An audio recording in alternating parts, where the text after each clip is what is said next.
پیارے دوستو، حضرت محمد صلی اللہ علیہ وآلہ وسلم کو پیغمبری کے منصب پر سرفراز ہوئے 12 سال گزر چکے تھے۔ 52 برس کی عمر تھی۔ حرم کعبہ میں سو رہے تھے۔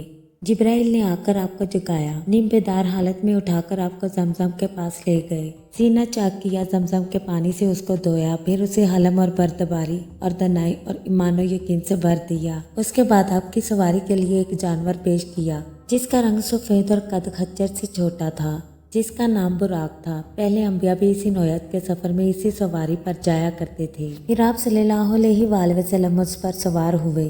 جبرائیل آپ کے ساتھ تھے۔ پہلی منزل مدینہ کی تھی، جہاں اتر کر آپ نے نماز پڑھی۔ جبرائیل نے کہا، اس جگہ آپ ہجرت کر کے آئیں گے۔ دوسری منزل طور سینا تھی، جہاں خدا حضرت موسیٰ سے ہم کلام ہوئے۔ تیسری منزل بیت اللحم کی تھی، جہاں حضرت عیسیٰ پیدا ہوئے۔ چوتھی منزل پر بیت المقدس تھا، جہاں براق کا سفر ختم ہوا۔